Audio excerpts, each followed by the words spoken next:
Hi guys, I got some E92 content for you today. This one is not a 335IS, but rather a 335i 2007 model year. Belongs to my friend Mike. It's his beloved car, his first car, and also this car means quite a bit to me as well. Unfortunately, over the winter, this car took a bit of a hit, and not his fault, but it was a pretty good damage to the quarter panel. It didn't really make sense for us just to leave the car and scrap it, just because we have so many good memories with it, and also a lot of money invested into this car. So we decided to give it to somebody, family member that can take care of this sort of stuff. He's very experienced with this type of repair, and he's done it before. Luckily, no one was hurt in this accident. But yeah, just the quarter panel really took a hit. The door was untouched. It actually, funny enough, could open and close without really any adverse effects. The wheels were untouched, no alignment damage, no suspension damage. So it was just basically bodywork. Let's get into why we're even doing this whole thing. So let's go back in time a bit to when we bought the car. So this is actually a picture from when we bought the car in Kijiji.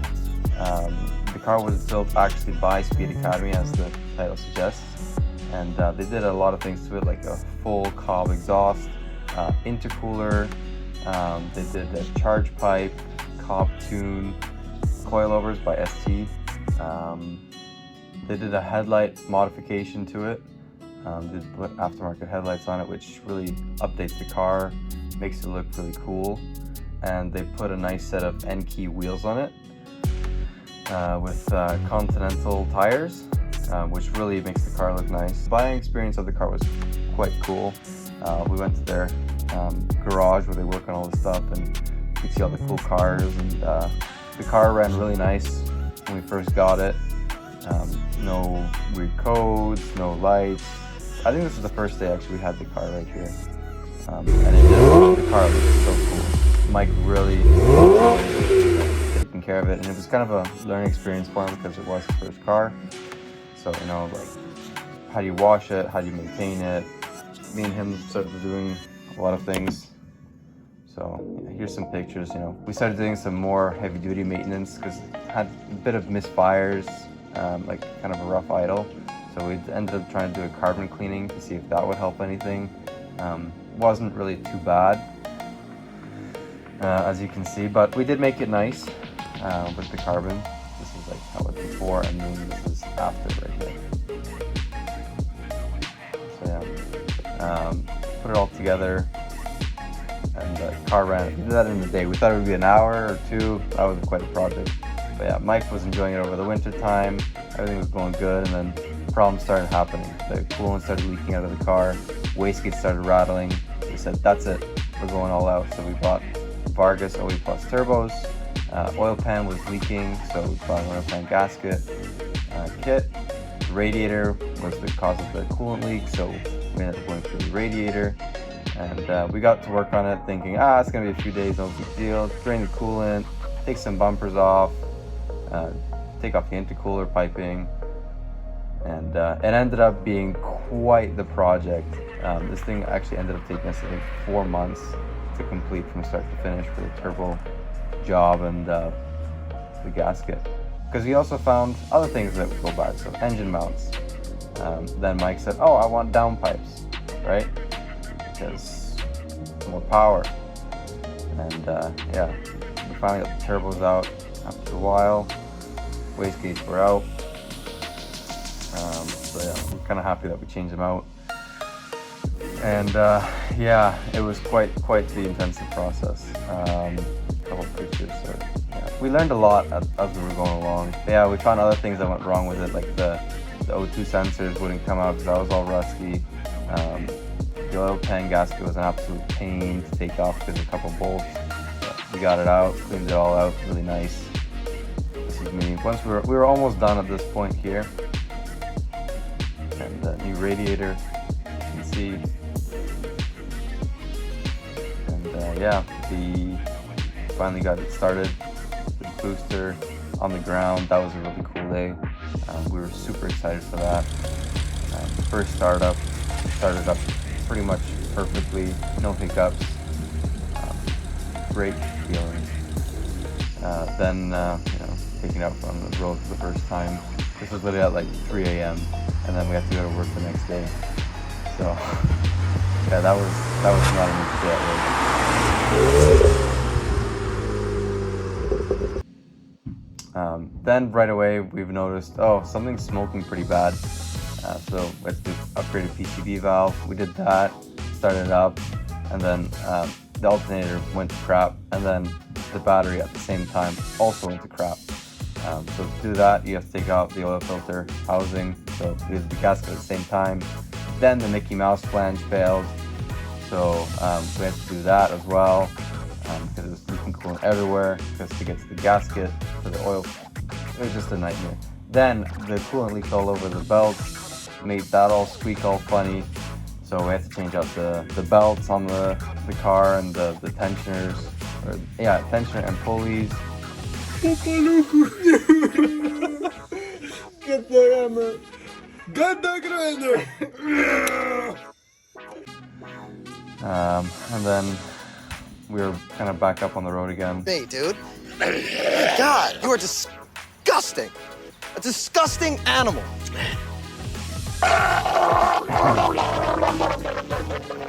Yeah, it did that. The expansion tank exploded, and it literally made that noise. Pretty funny. Then also the water pump went, and we had to do a water pump again. So, yeah. Then the NOx sensor went out. This was literally, it turned out to be a car from hell. Like, we learned so much on this thing because literally everything broke on it. The spark plugs, we changed those out because the stage 2 tune kind of needed it. We had the coils at the same time because you have to do it. And then, the accident happened and here we are, so.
Just let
me go.